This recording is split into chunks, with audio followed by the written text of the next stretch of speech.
Esta. La semana pasada estuvimos trabajando con algunos atributos de Dios y la antes pasada vimos los atributos de lo que Dios era en sí mismo. Dios es espíritu, es inmutable, es uno y soberano. Y en la semana anterior estuvimos trabajando los atributos naturales o activos y morales también. Creo que fue así. Un atributo a activos, omnipotente, omnisciente, ¿qué más? Eterno, entre otras. Y la semana pasada, Dios es justo, atributos morales, ¿qué más? Aparte de ser justo, Santo, es santo, perfecto, recto, Soberano. justo, soberano, muy bien.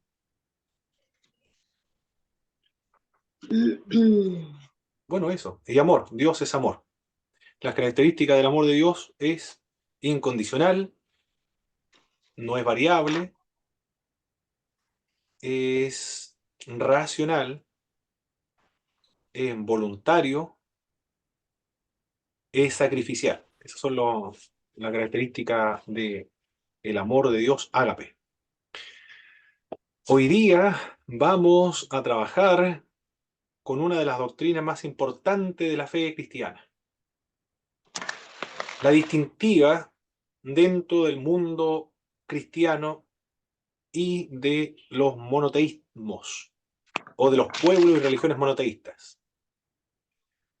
La religión cristiana es una religión monoteísta, pero se diferencia de los otros monoteísmos en que esta fe, ese monoteísmo, es una unidad compuesta, como lo estuvimos viendo los primeros atributos de Dios en sí mismo.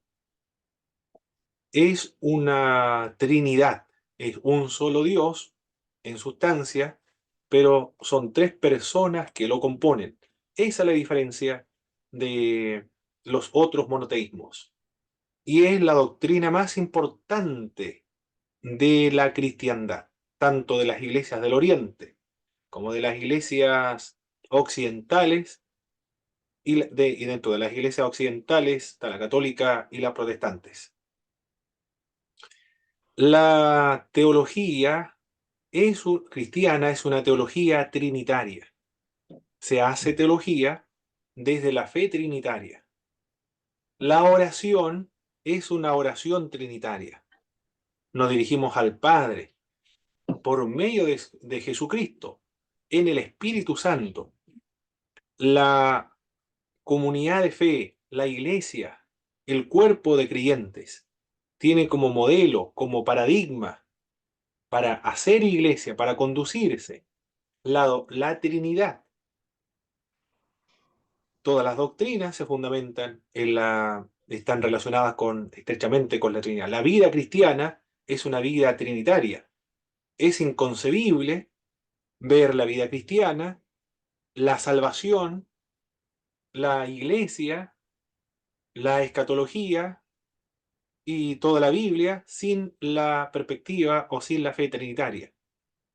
Sería una pobreza, un reduccionismo y, marginado la herejía, aquella teología cristiana que no contemple la doctrina de la Trinidad. Es muy fundamental. En nuestras oraciones nos dirigimos al Padre, en Cristo, el Espíritu Santo. Siempre están presentes las tres personas de la Trinidad. Por eso que es la doctrina más importante dentro de los creyentes. Debemos estudiarla, analizarla y cuando trabajemos en responder las tareas y en dialogar o en discutir en clase, debatir en clase o, o presentar todos los puntos de vista que tengamos acerca de la doctrina de la Trinidad y lo que ustedes han leído en sus libros de texto, después pueden adquirir mayor literatura que hablen acerca de la doctrina de la Trinidad, porque es una de las más importantes. Y además, la otra razón para enfatizar la doctrina de la Trinidad es debido a los movimientos de raíces hebreas, los judaizantes o judíos mesiánicos. Ninguno de estos grupos cree la doctrina de la Trinidad. Y también otros movimientos heterodoxos, como son algunos pentecostales unitarios, que en Estados Unidos son muy fuertes. También es la otra razón para conocer muy bien la doctrina de la Trinidad, saber defenderla, argumentarla y tener claro por qué los creyentes hemos determinado creer en el concilio de Nicea el año 325. Se determina la doctrina de la Trinidad. Es un dogma de fe que es consecuente con el mensaje de la Sagrada Escritura. Nos vamos inmediatamente entonces a trabajar con esta fundamental doctrina cristiana. Clase número 9 es esta.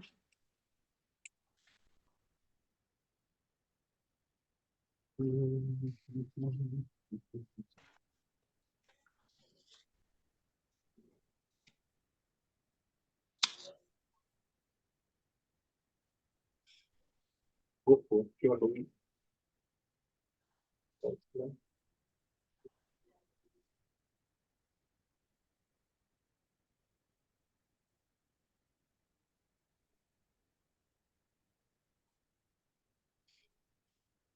Algo pasó por la presentación. Sí.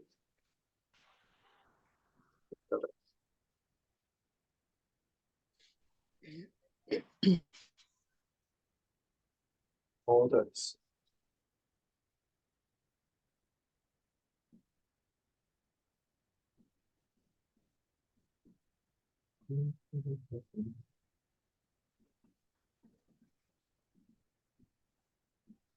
Aquí me llegó un mensaje. Buenas tardes, hermano. Pablo me dice Xiaomi. Debe ser el hermano Marco, dice que fue. Bendiciones, mis hermanos, a todos los que están, llegaron después, hermano Marcos, y no sé qué más digo. Bueno. Ah, hermano Daniel, ya. Hermano Daniel, está. Bendiciones, mi hermano Daniel y mi hermano Marcos. Bien, la Trinidad en el Antiguo Testamento. No se recalca la doctrina de la Trinidad porque el mundo estaba atestado de politeísmo, por lo tanto se debía recalcar y enfatizar o sobreenfatizar la unidad de Dios. Pero como estuvimos hablando, Dios es uno, esta unidad no es una unidad numérica o es una unidad absoluta, sino que es una unidad compuesta de tres personas. Los vocablos que son utilizados para referirse a esta unidad en el Antiguo Testamento, en hebreo, una de ellas es echad, que es una unidad compuesta. Como Adán y Eva son una sola carne, el pueblo se ha vuelto uno como nosotros, en Génesis capítulo 11, y el otro término es yachid, para referirse a la unidad absoluta de Dios. Nunca se utiliza yachid para referirse a Dios es uno, siempre se utiliza el vocablo echad. También otro de los argumentos que se ha empleado históricamente o tradicionalmente para definir la Trinidad en el Antiguo Testamento es el vocablo Elohim. Sin embargo, hay un problema con respecto al vocablo Elohim, que significa dioses literalmente, porque es una pluralidad majestática, es decir, una forma de hacer los superlativos que tienen los hebreos. Sin embargo, dice un autor que es muy importante, es Arthur Wainwright, en su libro Trinidad en el Nuevo Testamento. Lo di como una disertación ese libro. Acá lo tengo. Es complejo de leerlo. Estoy aludiendo a este libro. Trinidad en el Nuevo Testamento, de Arthur Wainwright, de la editorial CRIE. Muy importante esta obra, este libro. Él señala que esa explicación de la pluralidad majestática no dejó conforme a los hebreos, a, a los antiguos.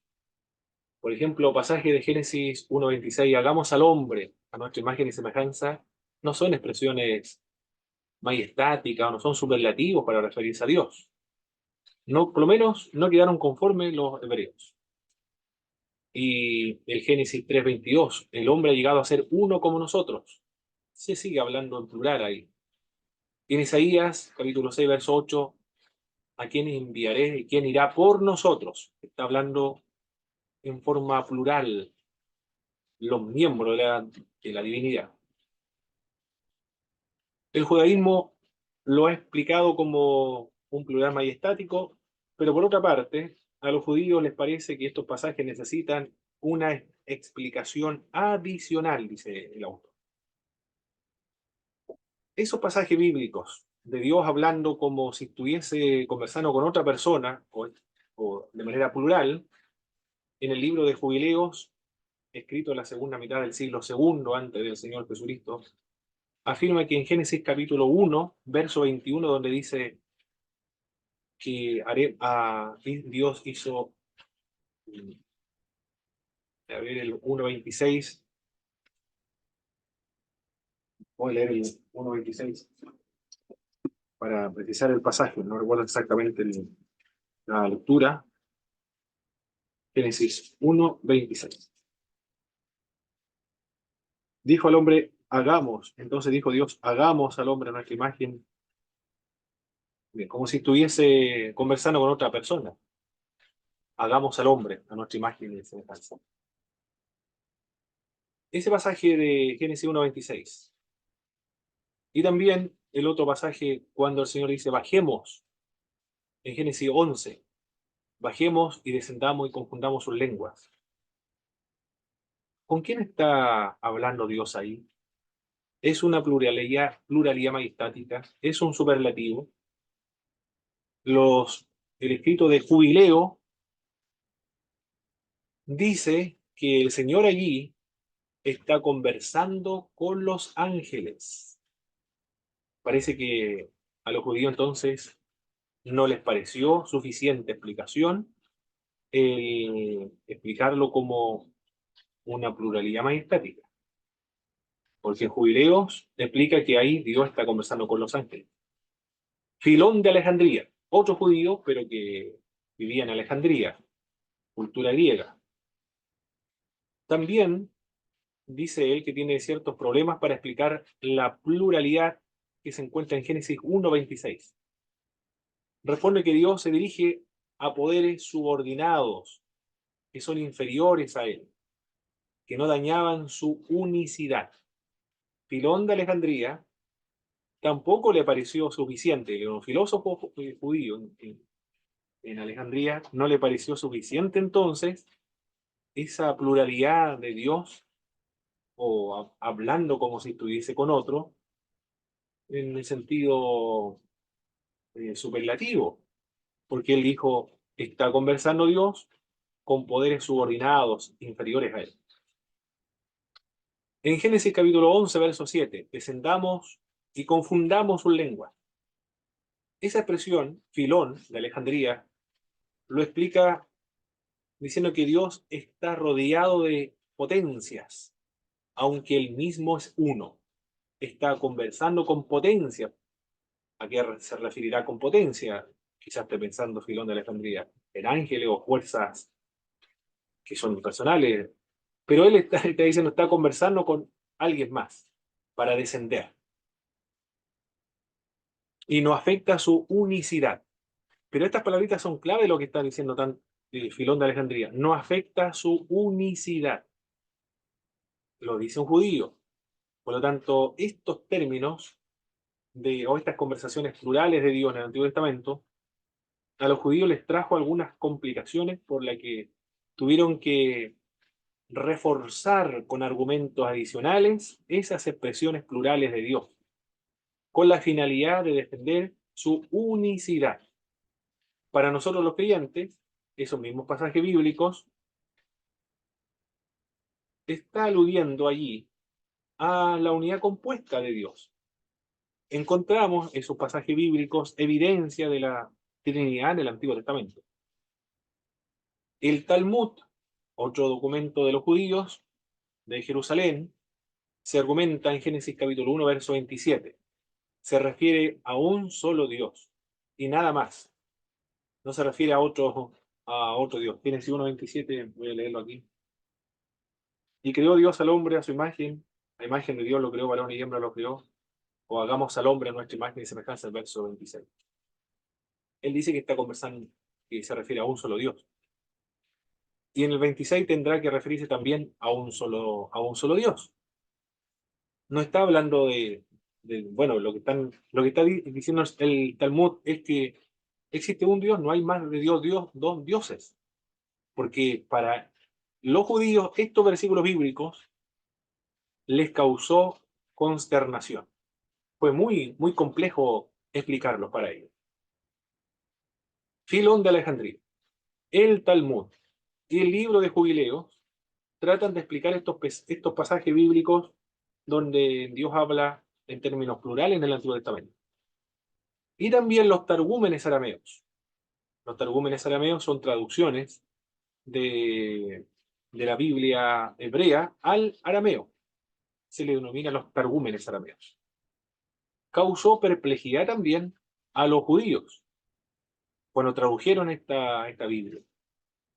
El más primitivo de los targúmenes, el de Ónkelos, un targum arameo, se le denomina así, Ónkelos, está de acuerdo con el original en hebreo en el capítulo 1, verso 26. Hagamos al hombre a nuestra imagen y semejanza.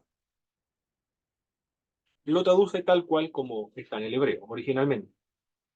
Y el capítulo 11 y verso 7 también. Descendamos y conjuntamos sus lenguas. Pero en la misma traducción aramea, en el capítulo 3, verso 22, cuando dice, el hombre ha llegado a ser uno como nosotros, capítulo 3, verso 22, y aquí el hombre es uno de nosotros, sabiendo el bien y el mal. ¿Con quién está conversando Dios ahí? Los targúmenes arameos traducen ese pasaje, y el Señor Dios dijo, he aquí el hombre ha llegado a ser único en el mundo por sí mismo. Esa es la traducción que se encuentra en los targúmenes arameos. Trata de eliminar el plural y de traducirlo para que se enfatice o se recalque o solamente se lea la unidad de Dios. El hombre ha llegado a ser único en el mundo por sí mismo. En el Targum palestino intenta explicar el plural de los verbos, suponiendo que Dios estaba dirigiéndose o conversando con los ángeles, los targúmenes de Palestina. Y en el capítulo 3, verso 22, el Targum de Jerusalén ofrece una interpretación parecida también, está conversando con los ángeles. En Isaías capítulo 6, verso 8, donde Isaías dice, ¿a quién enviaré? ¿Quién irá por nosotros? El Targum elimina el plural del pronombre y lee, ¿a quién enviaré a profetizar y quién irá a predicar? Ya no está presente el plural, sino que lo, lo transforma en la traducción, porque estamos aquí con una traducción aramea, lo vuelve singular. ¿Y quién irá a predicar? ¿Por qué los judíos se esforzaron en explicar estos pasajes bíblicos donde el Señor se expresa en términos plurales? Hagamos al hombre a nuestra imagen y semejanza. Descendamos y confundamos sus lenguas. El hombre ha llegado a ser uno como nosotros. ¿A quién enviaré? ¿Quién irá por nosotros? Esos pasajes bíblicos dejó consternados a los judíos, porque ellos pensaron que si no lo explicamos, la gente va a pensar que nuestras Biblias enseñan claramente la unidad de Dios, van a concluir, si leen estos pasajes bíblicos, en un politeísmo. Para nosotros no es politeísmo, para nosotros es monoteísmo, pero sin embargo compuesto. Un monoteísmo compuesto por tres personas, como lo revela el Nuevo Testamento. ¿Se entendió esta parte, verdad, mis queridos hermanos? ¿Alguna pregunta hasta ahora de lo que hemos visto en lo que menciona este libro, que es muy importante? Estos son ya autores que son clásicos. Si alguien quiere realizar, por ejemplo, si alguien quiere graduarse del Instituto Bíblico Pentecostal del Sur, quiere entregar una tesis, perdón, una tesina, un trabajo monográfico de la doctrina de Trinidad, sería, pero extraordinario, maravilloso sería un agrado poder leer esa monografía.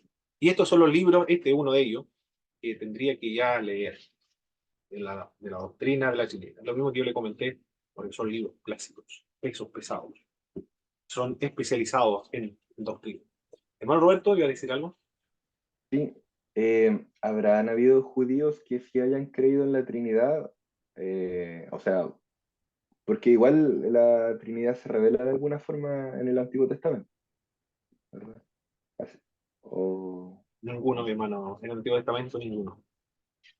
Esto fue muy complejo, se desarrolló en 3 siglos la doctrina de Trinidad y se resolvió en el Concilio de Nicea 325 después del Señor Jesucristo.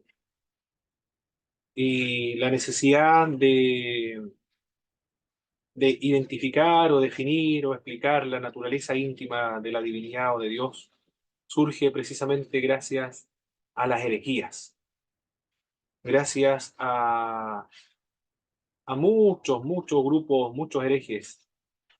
Uno de ellos era Apolinar, por ejemplo, Eutiques, Sabelio, Pablo de Samosata, el monarquerismo modalista, monarquerismo dinámico, el arrianismo, y así muchos grupos, muchos herejes.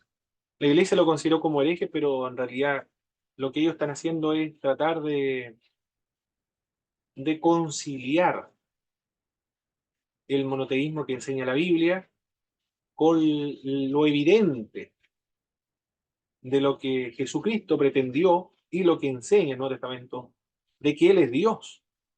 De ahí surge la discusión y la idea. ¿Cómo explicar la unidad de Dios si al mismo tiempo se dice que Jesucristo es Dios? ¿Cómo se explica eso? Muchas personas lo intentaron explicar de una u otra forma, cristianos, y fue llevado a un concilio y allí se resolvió. Atanasio en el 325 logra sobreponerse frente a Arrio de Alejandría. Y después van a seguir los siguientes concilios ecuménicos universales, porque no quedó zanjado ahí el asunto en el concilio de Nicea. Tuvieron que haber otros concilios. Pero esto fue un debate solo de creyentes, porque los judíos, monoteísmo exclusivo y absoluto. Ningún trinitario antes de, de la venida de Jesucristo. Perfecto. Vamos a... Bueno, aquí está, vamos a hablar de hecho de esa herejía.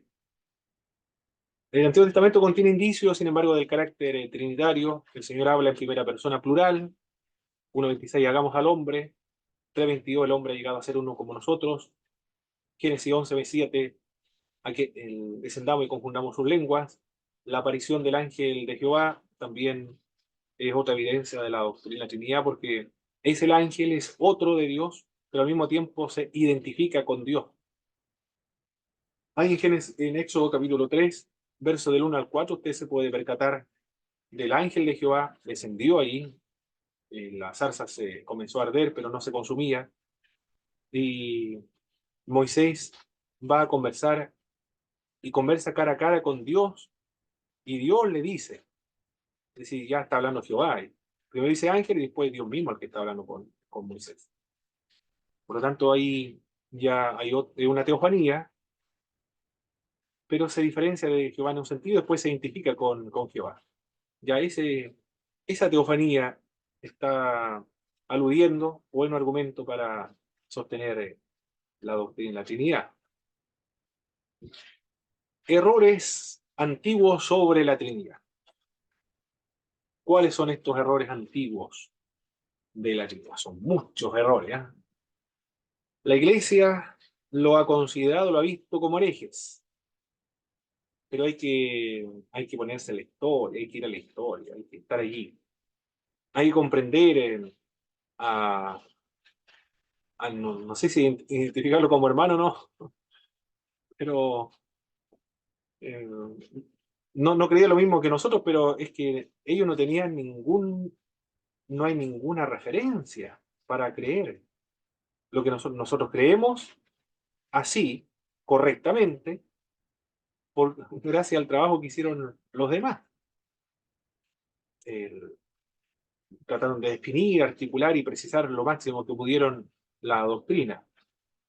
Pero ellos no tienen nada, simplemente la Biblia y tratando de explicar lo que la Biblia dice, tratando de armonizar lo que las escrituras tanto del Antiguo como del Nuevo Testamento enseñan. Ellos se están esforzando nada más, esas. Se equivocaron, pero es porque están esforzándose. No son malintencionados en ese sentido.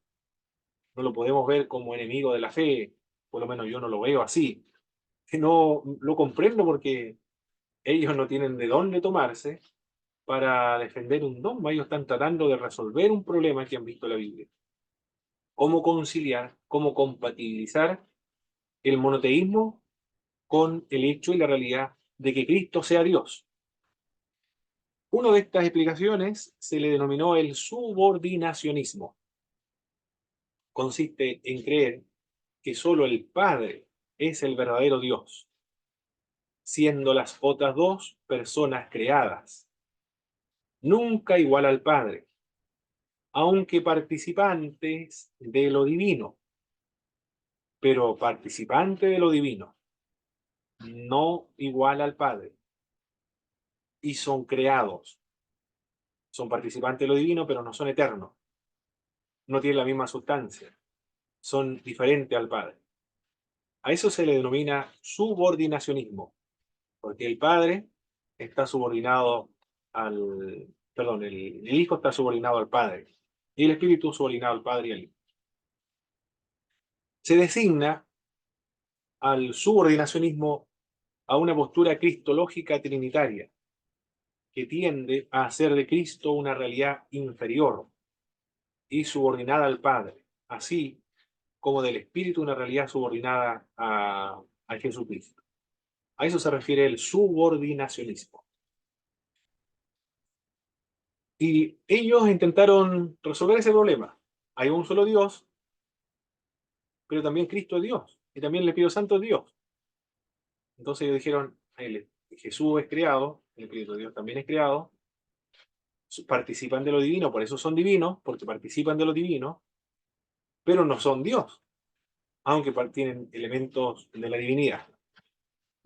Bueno, no quedaron todos conformes con esa idea, ¿no? Porque Juan dice, en el principio era el verbo y el verbo estaba con Dios, el verbo era Dios, no era participante de la naturaleza divina, era Dios. También hay otros textos bíblicos que lo podrían justificar cuando dice Cristo el primogénito de toda creación. Y otro texto bíblico que habla de Cristo como el Todopoderoso, tiene todo poder. El principio y el fin, el alfa y el omega. Antes de Abraham yo soy. Está refiriendo a su preexistencia. Bueno, todo eso se discutió, se debatió y no le pareció satisfactoria la enseñanza del subordinacionismo. Entre los subordinacionistas se encuentra Arrio de Alejandría. Era un presbítero alejandrino, de Alejandría, que vivió el año 250 después de Jesucristo, hasta el año 336 después de Jesucristo. ¿Qué dijo Arrio de Alejandría? Jesús hubo un tiempo cuando no era. ¿Qué está diciendo Arrio? Hubo un tiempo en que Jesucristo no existía. El Logos está abierto al cambio, es decir, Jesús está abierto al cambio e incluso al pecado. Entonces no es Dios, porque no cumple o no tiene un atributo de la divinidad que es ¿cómo se llama el atributo donde no cambia? Inmutable, no cambia, es inmutable. El Hijo cambia. no es inmutable. Y está abierto incluso hasta el pecado, puede pecar. El Padre le permitió la gracia de no pecar. Es lo que dice Arrio de Alejandría. Pudo haber pecado, está abierto al pecado, pero no pecó porque el Padre, por medio de su gracia, le impidió pecar. Se le puede llamar Dios a Logos, pero como un título solo de cortesía. Así lo entendió Arrio de Alejandría. Cuando Arrio de Alejandría leía a Juan, en el principio era el verbo y el verbo estaba con Dios, el verbo era Dios, Arrio lo entendía como un título de cortesía nada más. Y lo que dice en Romanos capítulo 5, verso 9, creo que en Romanos 5, 9, el cual es Dios sobre todas las cosas, bendito por los siglos de los siglos. Arrio lo leía, es un título de cortesía nada más. Y cuando introduce al primogénito en el mundo, dice, adórelo todos los ángeles de Dios, el libro de Hebreos. En un sentido de cortesía solamente está refiriéndose a esa divinidad, el Logos. Pero no es Dios realmente, en un sentido, en un sentido figurado entonces, pero no literal, no real. Se le puede ser Dios. Arrio tampoco se está refiriendo a Jesucristo como solamente un ser humano, porque él dice, Jesucristo es una especie de semidios. Es más que hombre, pero menos que Dios. Es un poco más que hombre, claro, porque fue el primer ser creado. Dice, le dan los honores divinos y no se le permitió pecar. Todos los demás pecaron. Por eso que es más que hombre. Pero no es Dios. Es menos que Dios. Porque no es eterno, no es todopoderoso, no está en todas partes. No es inmutable. Solamente hay uno, y ese es el Padre. Todo lo demás son todos creados, pero hay uno que fue el primer creado, fue Jesucristo. Eso enseñó Arrio de Alejandría. Arrio estuvo en el concilio de Nicea el año 325 y expuso lo mismo que usted está escuchando ahora, mucho más, por supuesto, pero algunos puntos principales lo escucharon los obispos. Y uno de los obispos se llamaba el... Ay, se me olvidó el nombre del obispo. Se me olvidó Matías, parece. O, bueno, después me voy a acordar. Usted lo puede buscar en Google, hay el que se enfureció tanto, se enojó tanto, que perdió la compostura, perdió el dominio propio, se dirigió a Arrio de Alejandría y le dio una bofetada. Impresionante, no lo podía soportar hablar así de Jesucristo como más que hombre, pero menos que Dios, el primer ser creado, que pudo cambiar, pudo pecar. No, eso le pareció insólito, algo que no podía ser escuchado en un concilio. Y le pegó, le dio un palmerazo en el rostro. Lo disciplinaron al obispo porque no pudo guardar el dominio propio. Después lo santificaron, lo canonizaron como santo. Mira, eso. A ver, aquí alguien está pidiendo. Nicolás, San Nicolás, lo hicieron santo después, después de haber perdido el control, haber golpeado a otro obispo. Eh, gracioso, ¿no? Bueno, eso pasaba en los debates cuando se hablaban temas trascendentales de la doctrina de la Trinidad.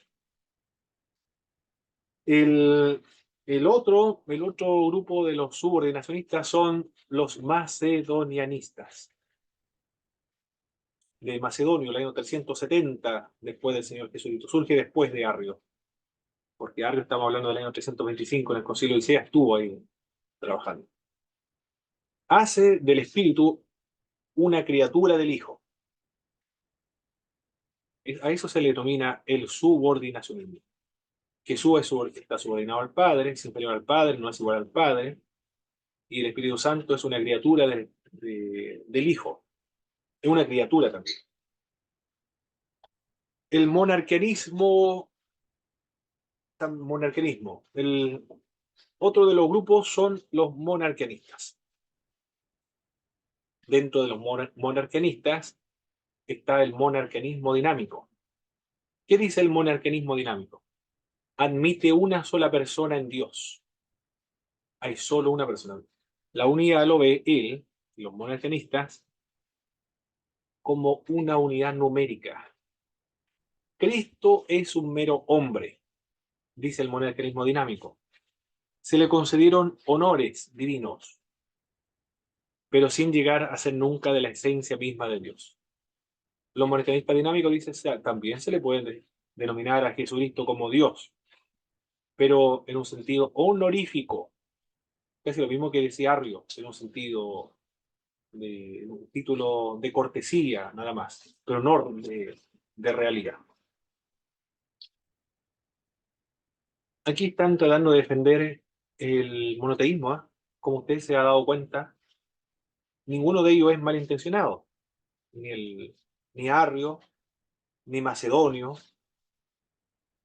ni los monarquistas dinámicos, porque ellos están tratando de defender el monoteísmo, eso es su énfasis, defender y explicar, tratar de explicar el monoteísmo que nos describe la Biblia. Pero por otra parte, explicar aquellos pasajes bíblicos que señalan que Jesucristo es Dios. ¿Cómo lo explican? Estas son las explicaciones que dieron los cristianos de la antigüedad.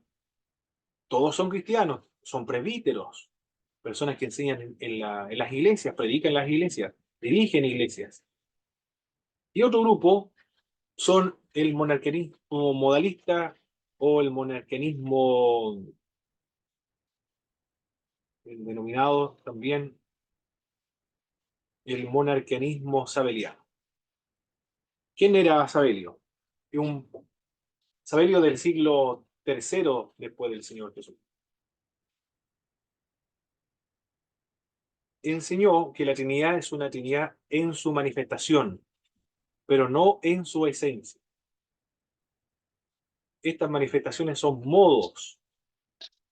Se manifiesta como Padre, como Hijo, como Espíritu Santo.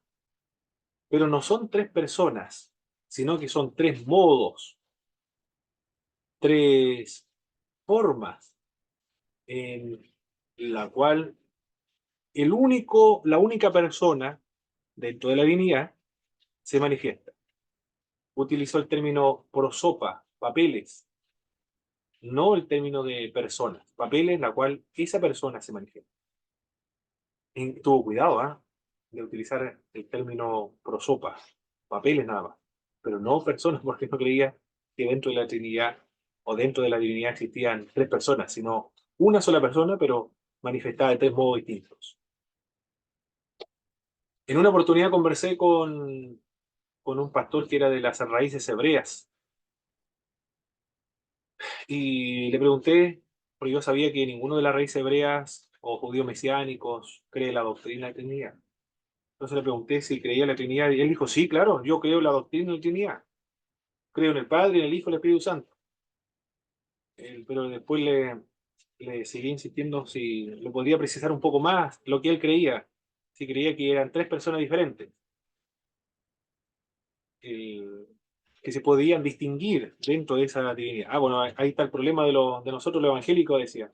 Se identificaba todavía como evangélico, porque venía de la iglesia de Dios, pero ya no estaba en la iglesia de Dios, era de la raíz hebrea, aunque se percibía como evangélico, pero si ahí está el problema de los evangélicos, que no comprenden bien la Biblia, porque la Biblia se debe leer desde los lentes hebreos, porque fue escrito por los hebreos, y el Nuevo Testamento también por hebreos, por lo tanto hay que entenderlo bajo la perspectiva de los hebreos. Y ahí comenzó a aplicarme algunos pasajes bíblicos. Lo que, lo que me comentó es que él cree en una Trinidad manifestada. Lo mismo que creía Sabelio en el siglo III, una Trinidad manifestada nada más. Pero no creían tres personas distintas, diferentes, distinguibles dentro de la Trinidad, sino tres modos de expresarse en esta divinidad. A eso se refiere el modalismo o el monarquianismo modalista o sabeliano. Esa es la doctrina de Sabelio. Estas herejías están presentes hoy en día. El arrianismo, Jesucristo es el primer ser creado y el Espíritu Santo es uno de los tantos espíritus que existen. Existe un solo Dios, nada más una sola persona en la divinidad. Los testigos de Jehová creen eso. Son arrianistas modernos. Y el monarquerismo modalista, las iglesias solo Jesús, son modalistas. Los que bautizan en nombre de Jesús no creen que el Padre, Hijo y Espíritu Santo son tres personas, sino una sola persona. Esas son iglesias sabelianas. Y algunas de las raíces hebreas también son sabelianas. Pero de las raíces hebreas, algunas son arrianistas, otros son sabelianos, otros son binitarios, y hay para todos los gustos. Pero ninguno es trinitario dentro de las iglesias o dentro de estos movimientos judíos mesiánicos. Bien. Eso en cuanto a estas herejías antiguas de la doctrina de la Trinidad, o herejías trinitarias. ¿Alguna pregunta hasta aquí, mis hermanos, de lo que hemos visto, de estas herejías antiguas? Antes de pasar a la siguiente presentación.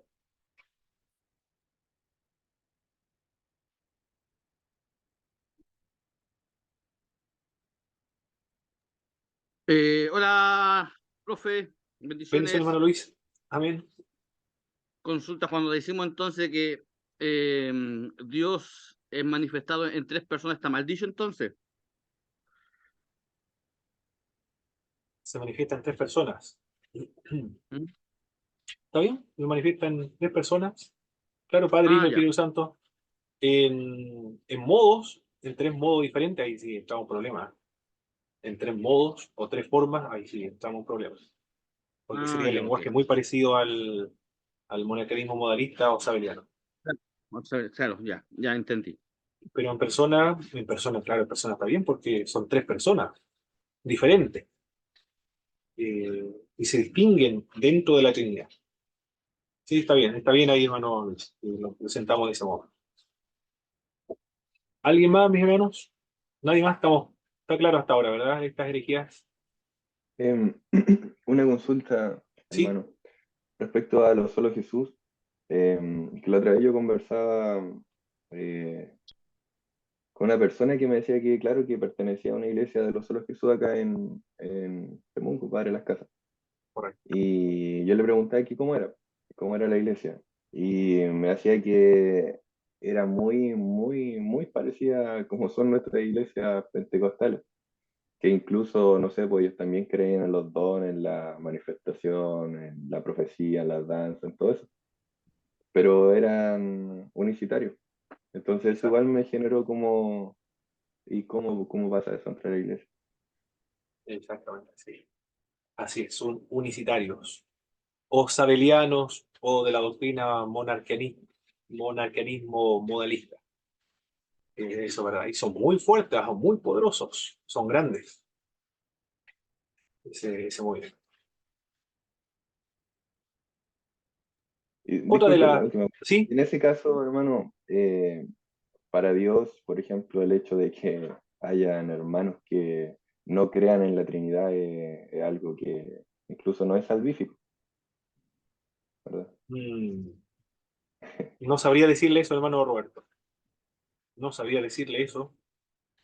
Sé que la doctrina de la Trinidad es la doctrina más importante, fundamental de la fe cristiana y, y los que no lo crean creen una herejía, pero por otra parte no sé si los que, en el caso de los solos Jesús, si son salvos o no. Eso no lo sé, porque creen en Jesucristo, ¿no? Creen en la persona del Señor Jesucristo. Aunque no tengan una completa comprensión de la doctrina de Dios, pero Jesucristo lo creen. Creen lo mismo, murió por nuestros pecados, creen en Él, en la persona de Jesús de Nazaret. El ladrón en la cruz, Jesús le dijo, desde hoy estarás conmigo en el paraíso, pero el ladrón, no se preguntó cómo era el que estaba ahí al frente, o sea, al lado de él. si era la segunda persona de la Santísima Trinidad, si era eterno, si era el Mesías, si tenía dos naturalezas, la humana y divina, si tenía dos voluntades, o cómo era su esencia. No se preguntó nada, él simplemente creyó que él iba a venir a traería el reino de Dios al mundo. Lo creyó y le dijo, acuérdate de mí cuando venga en tu reino. Pero más allá, no teologizó en la cruz. Se entregó absolutamente a la persona que tenía al lado porque ya no tenía nada, ya no había más que a dónde más aferrarse, pero no teologizó en esa área. No lo sé, hermano Roberto, no podría responder esa pregunta con absoluta certeza. Lo único que sé es que es la doctrina más importante y si no lo cree, está en una herejía y se produce un reduccionismo de toda la fe y comprensión de la cristiandad, porque cuando oramos, oramos al Padre, nos dirigimos al Padre, pero por medio de Jesús, en el Espíritu Santo. ¿Cómo entiende eso el unitario? Se dirige al Padre, pero resulta, en el Hijo, pero resulta que el Padre y el Hijo es lo mismo, es la misma persona. Es como si dijera, no sé, un presidente, me dirijo a Boric, pero por medio de Boric y con la ayuda de Boric. Sería muy complejo cómo entender eso. Bueno, los universitarios dirían, pero que es un misterio de Dios también. No lo podemos explicar por medios racionales. Hay que dar la respuesta. ¿Qué más podría decir? Es un misterio de Dios, pero está revelado. Complejo porque el texto interpreta algunos pasajes bíblicos muy complejos. Juan, por ejemplo, eh, yo oraré a mi Padre para que le envíe otro consolador. Si no leemos el pasaje bíblico en una clave trinitaria, diríamos, yo oraré a mí mismo para enviarme a mí mismo a ustedes. Absurdo. ¿Cómo es posible? ¿Cómo podemos interpretar ese pasaje bíblico? Yo oraré a mí mismo para enviarme a mí mismo. Un problema.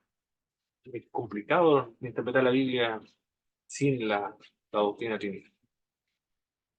Pero de lo otro, eso sí. No sé si, ¿qué dicen ustedes, mi hermano Marcos, mi hermano Luis, mi hermano Daniel, mi hermana Soledad, Priscila, si los que no son trinitarios son salvos o no?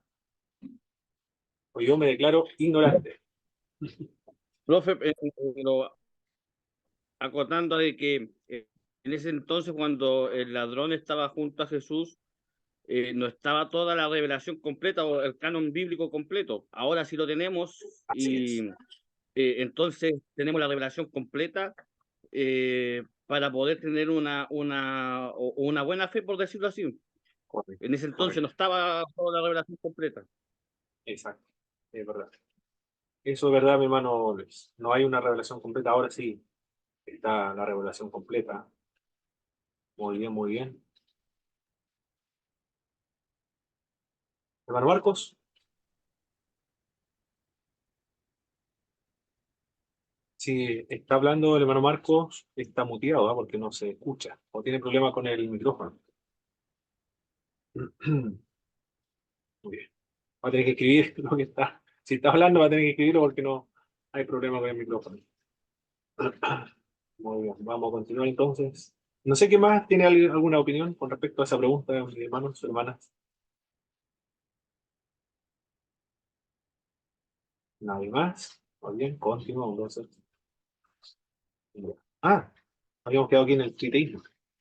El, el triteísmo, nosotros no creemos en el triteísmo. Los que acusan a los trinitarios, que somos nosotros, dice, ustedes creen en tres dioses. Qué falsedad más absoluta. Qué forma más sencilla de poder cuestionar nuestra creencia. No hay ningún esfuerzo para entender lo que el cristianismo enseña acerca de los trinitarios. No es un triteísmo.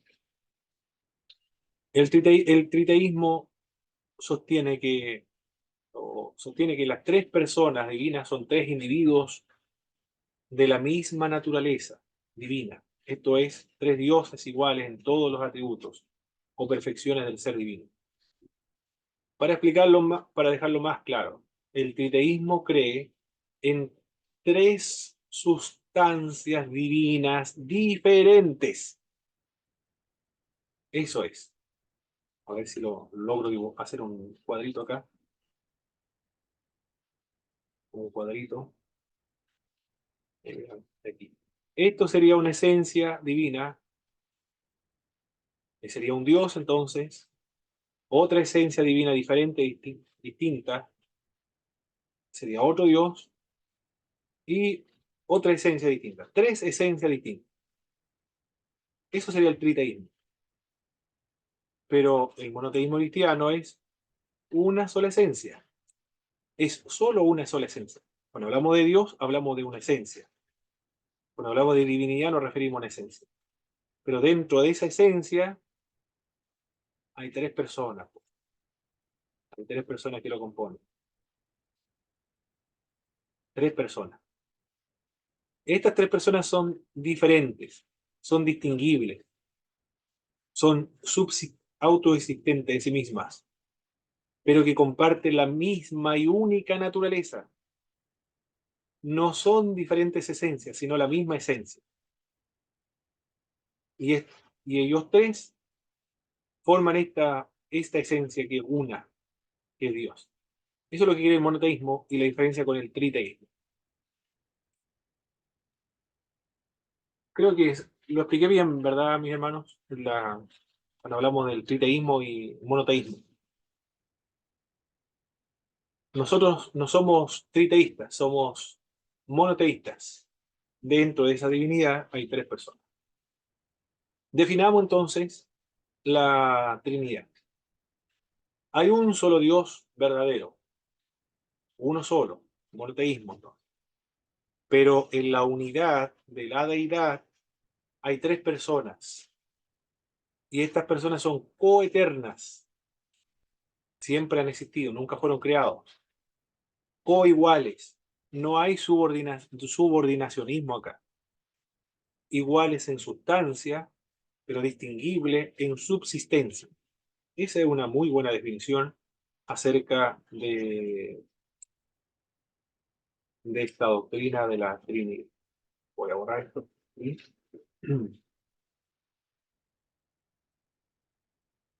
Hay que borrar. Ya, sigamos. Quiero verla ahora. ¿Quién fue el primero en acuñar el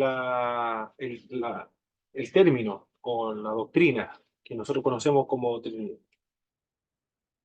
El primero fue Tertuliano de Cartago.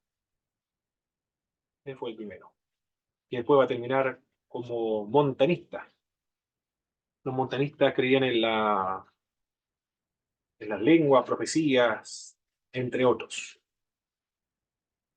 Él acuñó el vocablo Trinidad, pero observe lo que él creía.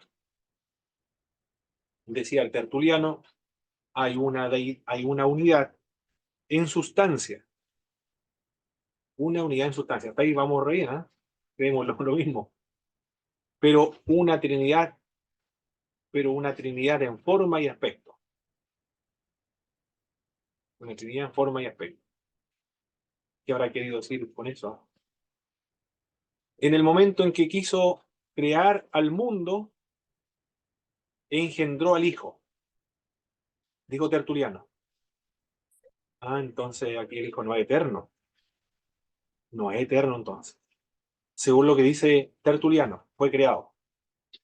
Pero no va a condenar a Tertuliano. Recuerde que aquí todos se están esforzando por explicar la escritura. Cuando quiso crear el mundo, va a crear el mundo por medio de Jesucristo.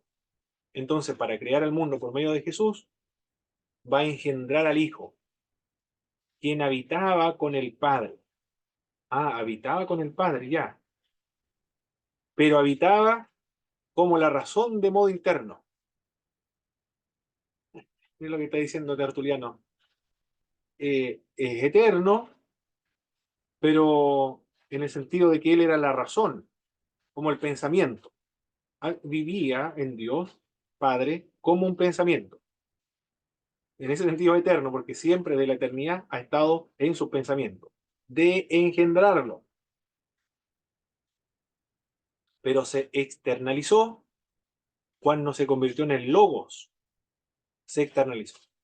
Era pensamiento y luego cuando crea el mundo, lo externaliza. Y por medio de esa externalización del logos, de la mente de Dios, entonces ahora puede crear la palabra, crea los mundos. Y se hace visible cuando se encarnó. Eso es lo que creía Tertuliano. Existía desde siempre, pero como un pensamiento en la mente de Dios, pero fue engendrado en un momento, se va a externalizar en el Logos. El Espíritu Santo, dijo Tertuliano, procede del Padre y del Hijo. La contribución de él es que proporcionó el método y algo del vocabulario que la tradición occidental va a usar o usa en la actualidad. La tradición occidental, porque los orientales no creen que el Espíritu Santo proceda del Padre y del Hijo, creen que procede solo del Padre. En ese sentido, los occidentales hemos heredado de Tertuliano el vocablo Trinidad y la procedencia del Espíritu del Padre y del Hijo. Y también el término sustancia. Hay una unidad en sustancia. Esos son los vocablos, los términos que va a utilizar el cristianismo posteriormente para explicar la Trinidad. ¿Qué le parece, mis hermanos, lo que pensaba Tertuliano? Complicado, ¿no? De entender.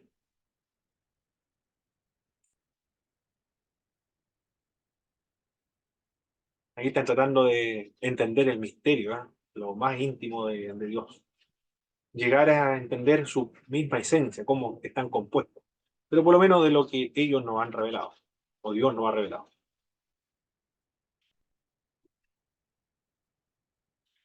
Orígenes. ¿Qué dijo Orígenes? Contribuyó al indicar sobre la eterna generación del Hijo por el Padre. Tertuliano dijo que fue engendrado en un momento, se externalizó, pero anteriormente habitaba con el Padre, pero en la mente nada. Difícil pensar eso, cómo tenía la idea en la mente, pero y estaba ahí, era la razón, pero quizás está pensando en la sabiduría, algo abstracto, pero después se va a crear. Orígenes, por otra parte, habló acerca de la generación eterna, eterna generación del Hijo por el Padre. Por tanto, era de la misma naturaleza que el Padre, pero derivado de él. Va a contribuir Orígenes también a la doctrina de Trinidad y lo que se va a resolver en el Concilio de Nicea 325 después, 100 años después de la muerte, o un poco menos, de Orígenes. ¿A qué se refiere la generación eterna del Hijo del Padre? El término generar. ¿Cuál es la idea que usted comprende cuando escucha esta palabra? Generar. El Padre generó al Hijo. ¿Qué entiende usted cuando escucha por vez primera este término? Generó. O nuestra experiencia, generar. Dios generó al Hijo.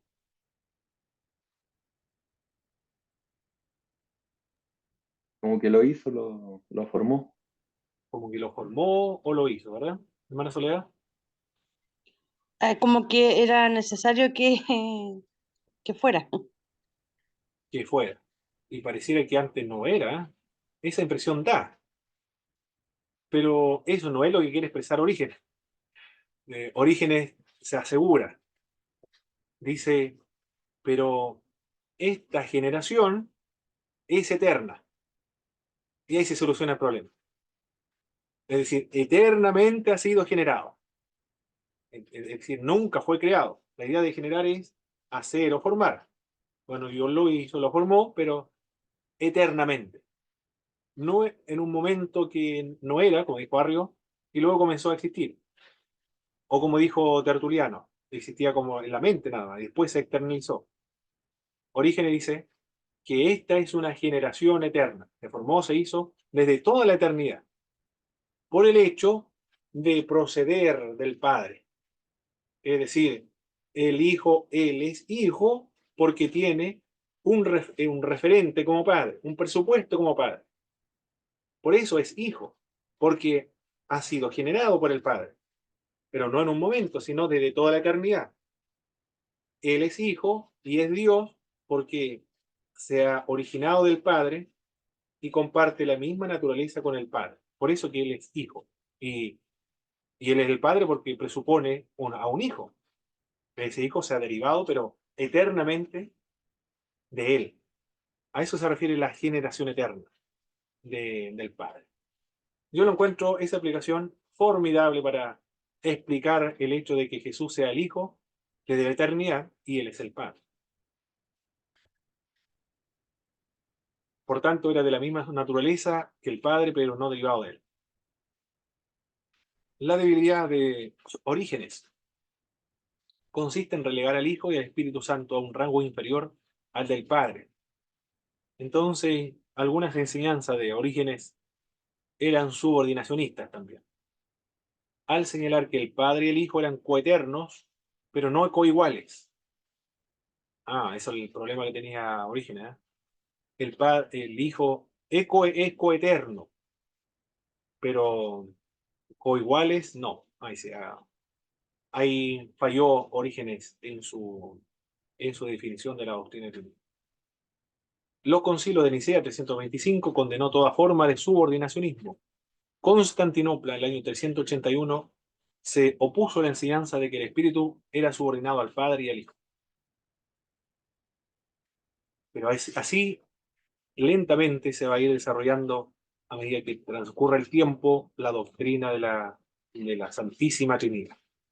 Es porque se derramó mucha tinta y corrió mucha agua debajo del puente antes de articular la doctrina de la Trinidad. Mientras más herejes, más forma de expresarse errada exista, mucho mejor para poder afinar más la doctrina. Aquí está tratando de definirse, de articularse, de precisarse con mayor fiabilidad, con mayor pureza y siendo más consecuente con las Sagradas Escrituras. Se van a establecer vocábulos, algunos términos que son términos filosóficos como logos, sustancia, por ejemplo, generación eterna, personas. Todos esos vocablos se van a ir utilizando para expresar la doctrina trinitaria. El lenguaje es muy corto, es muy pobre para poder expresar algo tan inmenso, algo tan grande. Por eso es que costó, pero se logró finalmente en el Concilio de Nicea. O parcialmente, podríamos decir, porque después Arrio continúa con la herejía. Arrianismo. El Hijo era un ser intermedio entre Dios y el mundo, una especie de un superángel, dijo Arrio, el primero entre los seres creados. Los textos que empleaba Arrio era Cristo el primogénito de toda creación. 2 veces, creo, en la Biblia aparece el término primogénito. Hubo un tiempo en que Jesús no existía, no era de la misma sustancia con el Padre, no es eterno entonces. El Espíritu no es divino, es uno de los muchos espíritus creados por Dios. Fueron rechazadas las enseñanzas de Arrio de Alejandría en el Concilio de Nicea del año 325. Y así, varios teólogos van a tratar de explicar estos misterios. La formación ortodoxa, después de Atanasio en el Concilio de Nicea, vinieron después en el Concilio de Constantinopla los 3 padres capadocios, Gregorio Nacianceno, Basilio de Cesarea, Gregorio Niceno. He intentado buscar estos libros, pero son muy escasos. En la Centro de Literatura Cristiana, Santiago, en Temuco también, están algunos libros de los padres de la iglesia, son unos libros naranjos. de la editorial Nueva Creación.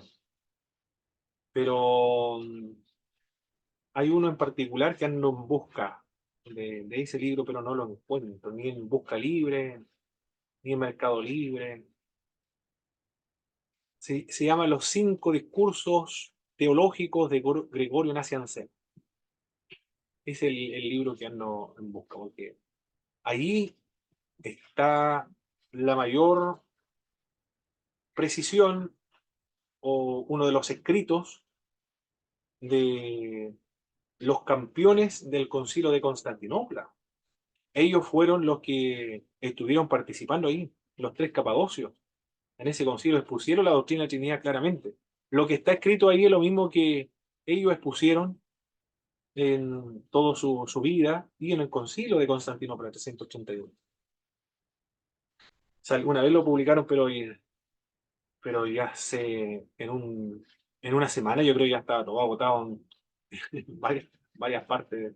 Se agotó, fue como pan caliente, desapareció de todas las vitrinas de donde se vende. Tienen que editarlo otra vez. En el concilio de Constantinopla, la Iglesia se pronunció definitivamente sobre el tema. La fórmula es una usia en 3 hipostasis, es decir, una esencia en 3 personas. Una sola esencia. Por eso cuando decimos divino o Dios, divinidad, nos referimos a la esencia, pero que están compuestos de 3 personas. Dios Padre, Hijo y Espíritu Santo. Y los 3 se le deben dar una misma honra y gloria y adoración, porque son Dios. Y no se comete idolatría al adorar uno a otro. Surgió un credo, una confesión, un signo dentro de esta exposición, no sé si fue el de Nicea o no otro, que dice gloria al Padre, gloria al Hijo, gloria al Espíritu Santo, como era en un principio, ahora y siempre, y por los siglos de los siglos. La Iglesia, Misión Iglesia del Señor, ellos son los que glorifican gloria al Padre, gloria al Hijo, gloria al Espíritu Santo. Muy lindo, ¿eh? Es una iglesia pentecostal chilena que exista esa forma de adorar a Dios trino con los mismos lenguajes que se expresó en estos concilios antiguos de la iglesia. Por eso las iglesias pentecostales son en ese sentido iglesias católicas, porque tiene las mismas doctrinas católicas. Cuando digo católica nos referimos a todas las iglesias, no a la romana solamente, sino a todas las iglesias católicas. La de Constantinopla, por ejemplo, y ahí se desarrolló el Concilio de Constantinopla, 881. Concilio de Constantinopla, de Éfeso, de Calcedonia, el Nicea, todo eso se desarrolló en el Oriente. Ninguno de los concilios se desarrolla en Roma, todos en el Oriente. Esas son las iglesias católicas, ortodoxas, iglesias católicas ortodoxas. La iglesia romana era una de las tantas iglesias católicas, pero el año 1053 se le ocurrió excomulgar al patriarca de Constantinopla y en él excomulgó a todas las otras iglesias del Oriente. Pero fue un obispo católico que se le ocurrió expulsar a todos los demás. Ahí se dividió la iglesia, entre el Oriente y el Occidente. Los distintos nombres que se le aplica corresponden a diferencias reales, según las cuales deben ser distinguidas las personas de una de la otra claramente, sin confusión. Como un nombre individual está conectado al hombre universal. Así se forma la doctrina ortodoxa. Ahí están los 3 padres capadocios. Y eso es Capadocia, actualmente en Turquía, pero estas tierras antiguamente eran todas cristianas, iglesias por todas partes. Llegó el Imperio Turco y barrió todo lo que era cristianismo en esas tierras. Pero ahí están los antiguos, la antigua Capadocia. Para sustentar la doctrina de la Trinidad, debemos justificarla ahora, porque los testigos de Jehová y los solos Jesús dicen, muéstreme en la Biblia donde dice Trinidad. Si usted es capaz de mostrarme un texto bíblico donde aparezca la palabra Trinidad, entonces yo me hago trinitario. jamás lo va a encontrar si es un término que se utilizó para definir y expresar lo que la Biblia revela acerca de Dios. Por supuesto, no va a encontrar la palabra Trinidad. Pero el término en la definición es consecuente con lo que señala la Escritura. Y comienza a reflexionar, a pensar la cristiandad, precisamente porque una persona, un hombre que vivió en la tierra, reclamó para sí algunas pretensiones propias de la divinidad. Si lo lee un judío, Nuevo Testamento, un judío, un profesor de, de una universidad de los Estados Unidos, comienza a leer el Nuevo Testamento y dice, yo no puedo, Abraham Neusner se llama. Ese libro también está en Busca Libre, usted lo puede buscar, Abraham Neusner. Es un rabino con el cual dialoga Joseph Ratzinger en el libro Jesús de Nazaret. Abraham Neusner dice, yo no me puedo hacer cristiano, yo no me hago cristiano, porque yo soy judío. Y lo que pretende Jesús es que yo le siga a él. ¿Cuál es, encontró Abraham Neusner al leer el Nuevo Testamento, porque dialoga con Jesucristo, como muy egocéntrico? Así lo encontró. Es muy egocéntrico. Todo está centrado en él. El que me sigue a mí no verá muerte. El que cree en mí eh, no tendrá hambre, no tendrá sed. No, es muy egocéntrico. Es una especie de ególatra, lo consideró Abraham Neusner. Y también yo soy judío, mi característica es guardar el día sábado.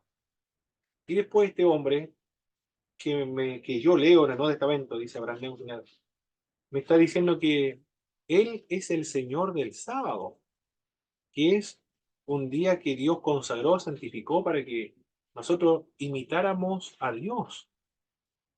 Y ahora él me está diciendo que yo lo imite a él y que él es el Señor del sábado. Después, él dice, el centro de adoración de los judíos es el templo. Pero ahora le está diciendo que él es el templo. Es decir, que el centro de mi vida espiritual y religiosa ya no sea más el templo de Jerusalén, sino que él sea el centro de mi vida. La ley de Moisés decía que había que respetar y honrar a padre y madre. Eso es lo que dicen los 10 mandamientos.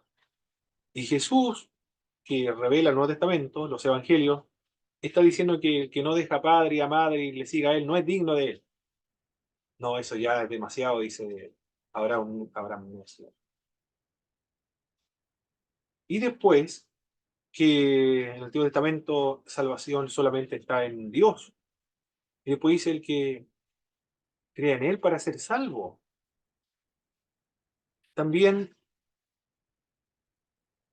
Moisés es el legislador para nosotros, la máxima autoridad para los judíos, Moisés. Él escribió los mandamientos, la Torá. Ahora dice, ahora está diciendo que Él es la Torá, es decir, Él es la palabra. Y no solamente eso, sino que se atreve a corregir a Moisés, a nuestro supremo legislador. Cuando dice, Moisés dijo más, yo os digo, está corrigiendo al mismo Moisés. Pero lo que Moisés dice es lo que Dios le reveló. Es como si estuviese corrigiendo al mismo Dios. Luego le pregunta a Abraham Neusner, a los cristianos en su libro, ¿tu maestro es Dios? Esa es la conclusión a la cual llega Abraham Neusner cuando lee los evangelios. Un judío, con clave judía, llega a la conclusión, leyéndolo sin ningún prejuicio, dice, yo no puedo seguir a un hombre, porque hay un solo Dios, y él pretende ser Dios. Eso es inaceptable. Es un hombre nada más, para reclamar tan altos honores como si fuese el mismo Dios. Por eso, de hecho, lo condenaron a muerte, porque decía que Dios era su padre, haciéndose igual a Dios. Bueno, estos son los argumentos de la divinidad de Jesús de Nazaret. El logos es un término filosófico adaptado por los judíos alejandrinos para expresar la manifestación del único Dios invisible. Pero también lo utilizaba la filosofía griega para hablar acerca de la razón y el fundamento de todas las cosas. Los filósofos griegos dijeron, ¿qué es lo que sustenta todas las cosas? ¿Cuál es la razón por la cual nosotros pensamos, o el fundamento por el cual nosotros razonamos? Ellos le denominaron el logos. Por lo tanto, cuando Juan está escribiendo universalmente a todas las personas, a todo el mundo, emplea ese vocablo, logos. Lo emplearon también los judíos para referirse a la manifestación del Dios invisible. Juan lo utiliza deliberadamente para aplicarlo a Jesús de Nazaret. Ya el término logos está implicando la idea de la divinidad. Pero también le llama Dios en Juan. Y también el término unigénito. Jesús no es uno de los tantos hijos de Dios, sino que es el único hijo de Dios, el unigénito, porque comparte con el Padre una comunión que no es compartida por ningún ser del universo. Se le llama primogénito también de toda creación, en Colosenses capítulo 1, verso 15 al 17. Si leyeron el libro, mi hermano de Pablo Hoff, cuando habla acerca de primogénito, ¿a qué se refiere la primogenitura en cuanto a Jesús de Nazaret?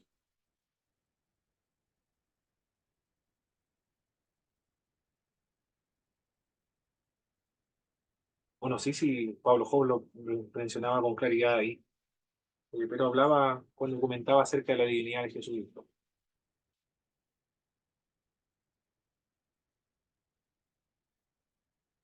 La responsabilidad del primogénito. A ver, ¿quién está la hermana Priscila? Debe saber. A ver, no está la hermana Priscila. La hermana Soledad pasó cuenta de Hugo. Ya. Bueno, el primogénito en el Antiguo Testamento. Voy a. Permiso, hermano, voy a.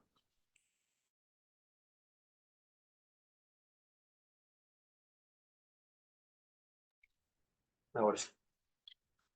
El primogénito en la familia judía era el jefe de la familia.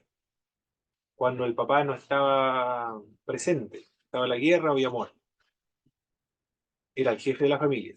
Y también recibía la doble porción de la herencia. Tenía privilegios, los privilegios del primogénito.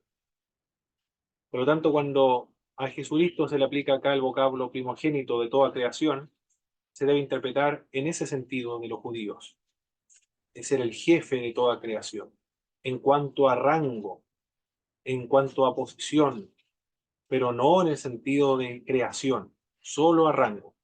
Eres el jefe de toda la creación, el que goza de los privilegios de toda creación. También se le aplican nombres que indican deidad. Por ejemplo, Dios, en Hebreo 1:8, el cual es Dios sobre todas las cosas, también dice en Romanos capítulo 9, verso 5.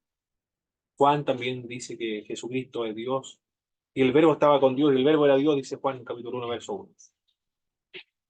El otro nombre o título que se le aplica a Jesucristo para referirse a Jesús es Señor. El término Señor en griego es Kyrios o Curios, bueno, como sea, Kyrios o Curios. En el Antiguo Testamento, el vocablo para referirse a Jehová era Señor. En hebreo es Adonai. Cuando se tradujo la Biblia del hebreo al griego, conocido como la Septuaginta, se va a traducir como Kyrios, a Jehová. Cuando escribe el apóstol Pablo el libro de Romanos y otros libros también, le aplica el término Kyrios al Señor Jesucristo. Si confiesas con tu boca que Jesucristo es el Kyrios, serás salvo entonces. Implica este término o este título también divinidad, porque era el mismo título que se aplicaba a Jehová en el Antiguo Testamento. Jesucristo es Dios, porque tiene evidente por los atributos. Jesús es eterno, no tiene principio ni fin, es el alfa y el omega. Es omnipotente también, tiene todo poder, es todopoderoso, es omnisciente, tiene todo conocimiento, es omnipresente, está en todas partes. Por eso, por estos atributos de la eternidad, omnipotencia, omnisciencia, omnipresencia, Él puede o tiene o manifiesta obras poderosas, como por ejemplo, Él es el creador. Por medio de Él fueron hechas todas las cosas y sin Él nada de lo que ha sido hecho fue, dice Juan, capítulo 1, verso 3. Y Colosenses 1, capítulo 1, verso 17 dice que Jesucristo es el sustentador de todas las cosas. Para ser el creador, para ser sustentador, debe ser omnipotente. Y para preservar todas las cosas debe ser omnipresente también. Debe estar en todas partes. Por eso que logra preservar todas las cosas. Para Juan, para el apóstol Pablo, que son judíos, ellos no han abandonado el judaísmo. Siguen siendo judíos. Tampoco han abandonado el monoteísmo. Siguen siendo monoteístas. Pero ahora le están atribuyendo a Jesucristo características divinas y están atribuyéndole a Cristo también convencido totalmente que Él es Dios. Y así lo dice el apóstol Pablo en Romanos capítulo 9, verso 5. Pero no, pero conservan el monoteísmo, no están diciendo que hay otro Dios. No sé si se habrán dado cuenta o no de cómo conciliar esto. Lo hacen de manera natural, de manera espontánea, sin necesidad de dar más explicaciones sobre el asunto. Dicen que Jesús es Dios creador, preservador de todas las cosas, perdona los pecados también. Entonces, a la divinidad integraron nada más para ellos a otra persona dentro de lo que comprendían por divinidad, que es Jesús de Nazaret y el Espíritu Santo. Solo Jesús, solo Dios puede perdonar pecados y Cristo perdona los pecados. Tiene también poder para resucitar a los muertos y la capacidad para juzgar. Él es Dios. Por los nombres que se le dan, por los nombres que indican fundamentalmente divinidad, por las evidencias de los atributos y por las evidencias de obras poderosas. Cristo es Dios. Por eso comienza a especular y a argumentar acerca de cómo es esto de que exista un Dios y dentro de la divinidad también a Jesucristo se le llama Dios. Bueno, el Espíritu Santo también es Dios, porque tiene los atributos de Dios como la eternidad, la omnipresencia, la omnipotencia, la omnisciencia. Se le atribuyen operaciones divinas como la creación, la regeneración y la resurrección. Se le pone a un mismo nivel de dignidad con el Padre y con el Hijo. Y se manifiesta en forma de paloma, indicando que es diferente entonces a las otras personas de la divinidad. Perfecto, mis queridos hermanos. Estamos cerca de la hora, ya, para ir a un descanso. ¿Alguna opinión, algo que argumentar, algo que reflexionar de lo que hemos visto hasta ahora o otra pregunta que haya surgido a medida que hemos avanzado en esta parte de la doctrina del Trinidad? Después vamos a trabajar con la doctrina de los ángeles en la segunda parte. Y si hay disertación hoy día, también disertamos. Hermano, ¿Sí? respecto a la subordinación, ¿es lo mismo que el tema jerárquico? ¿Es que existe algo jerárquico en la Trinidad? Ah, muy bien. Al final lo vamos a ver que una subordinación no es esencial o sustancial, esencial, sino que es una subordinación, ¿cómo le llaman ellos? Aquí tengo la palabrita. Es una subordinación. A ver cómo es esto. ¿Dónde está la palabrita de la subordinación? En oficio. Ahí está. Esa es. No es una subordinación en esencia o naturaleza o en sustancia, sino que es una subordinación en oficio. Cuando Jesucristo estaba acá en la tierra, obviamente ahí estaba sujeto al Padre, pero en oficio nada más, pero no en naturaleza. En naturaleza hay igualdad en divinidad. No es que sea menos que Dios, sino la misma naturaleza, la misma esencia, los mismos atributos de Dios Padre. Muy bien, mis hermanos, vamos